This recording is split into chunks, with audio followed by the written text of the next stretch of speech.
So OpenRefine is a software that you need to install on your desktop, which is really good because if your data is confidential or sensitive in other ways, you don't have to upload it. And I mentioned it because, as you will see, it looks like OpenRefine is on the web, but it isn't, in fact. So you have to download that here for your computer and so on. In my case, it is already installed, so I will just run it. And I will wait a second until it runs. But what is going to happen, maybe we can see that here. So OpenRefine is launching here.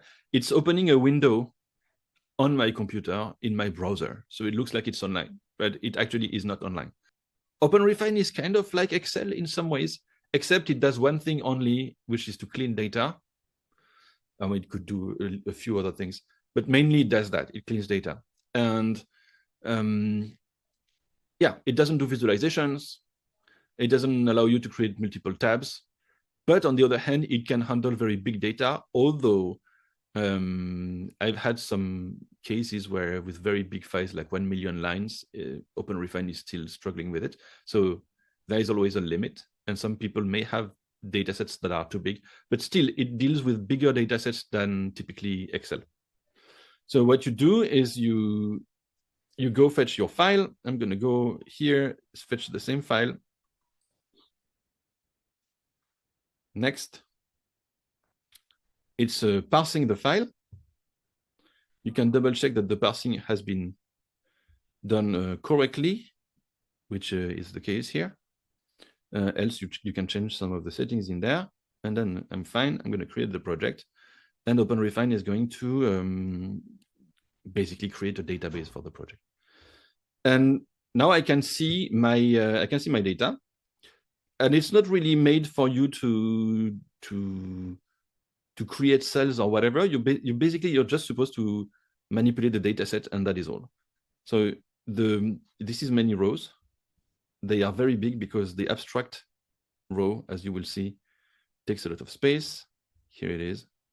And I cannot even like make it much bigger. It's like stuck like this. Okay, references. So you see all your data. And you can do stuff with it. I am just going to first show you how to do faceting. So the facets are one of the most important things you can do with this. They allow you to filter the data, which has a variety of uses. You could just use that to explore it. So text facet, for example, what are the different source titles? So I'm going to click on this column, facet, text facet. And this will create something on the left that has the different names of the different values that it can find in this little data set. And as you can see, so here they are sorted by alphabetical order. I think I would rather see the ones that are the most represented first. So I'm going to click here on count.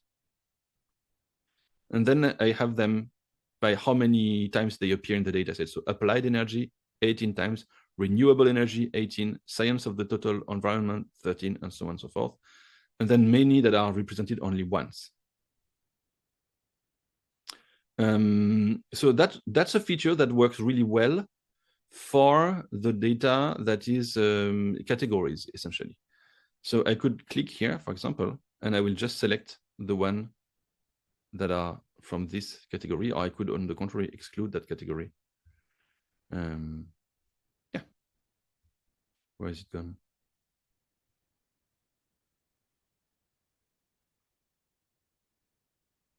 Whatever. Okay. You can do the same with numeric facets. So facet, numeric facet with 2014.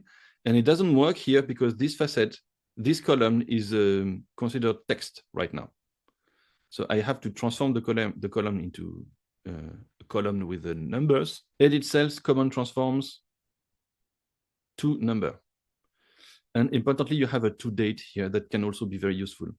But I'm going to go to number, and now this has become a number, and now I can apply a numeric facet, and you can see the years. And what you see here is that we have essentially like two values, which are 2013 and 2014. It's an old data set. So now I have the window of 2013 and the window of 2014. Not very impressive. Let me see if there is another column like that would make more sense. I can do that on the volume, for example. Yeah, oh yeah, this will allow me to demonstrate something.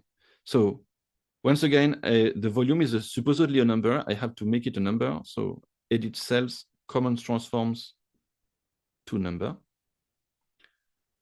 And then I'm going to go text facet. No, numeric facet, sorry. Yes. And what you can see here is that one of the key features of OpenRefine is because it is dedicated to dealing with data that is not perfectly clean. And to be fully honest, this dataset that I use here is very clean. So in a way, I'm not showcasing the best use case for OpenRefine. It will work for us. So because it deals with dirty data, it deals efficiently and accurately with the different kinds of imperfection your data may have. So here, for example, it differentiates between values that don't work because they are non-numeric. As you can see here, some volumes are not numbers. You see here, it's actually it was encoded as two different numbers. What are other cases? I'm scrolling here. Yeah, this one too. This one too. So that's one case. And I could also have blank columns, and I could also have errors. Errors will arise if you stack processes. And you know what is what, and you could diagnose that, and you could try to fix it. So that's very efficient. That would be one of the reasons to do this faceting. Else, we could just filter it by, different kinds of windows for the different numbers you want to see here. Okay. The key feature, and I think it's not going to work very well here because my data is too clean, but I'm still going to try it. The key feature is to diagnose data that was encoded manually and that you want to make categories that are consistent. So I am going to pretend that the column source title is inconsistent. In fact, it is consistent because it's come from a database. But let's pretend that someone has written those. Actually, I'm going to change some of them. So this one, renewable energy, I'm going to change it. I'm going to adding this, a bang, an exclamation point, and I'm going to take another one. Okay, this is food chemistry. I'm going to add whatever. And then I'm going to take yet another one, Journal of Green Energy. Okay, I'm going to add a space in the end. And I'm going to take another one, tourism management, and then I'm going to add a space in the beginning. So I have made my data slightly more dirty. Now, if I go and I do text facet, you will see that those different things are here. And it's not obvious, except for the space has put this category on top. So that's how I could know that. But it's not very clear that this is going on. And what you can do here is you can cluster automatically this to clean it. So I'm going to click on cluster. I don't know if you've seen where the button is. It's in the window here on the top right, cluster. And then you can just click on cluster here. I will show you the settings afterwards. And it's trying to find names that are similar, but not exactly the same. So for example, it has found all my manipulations. It has found that food chemistry and the one with the 3 dots, possibly they should be the same. And it's asking me if I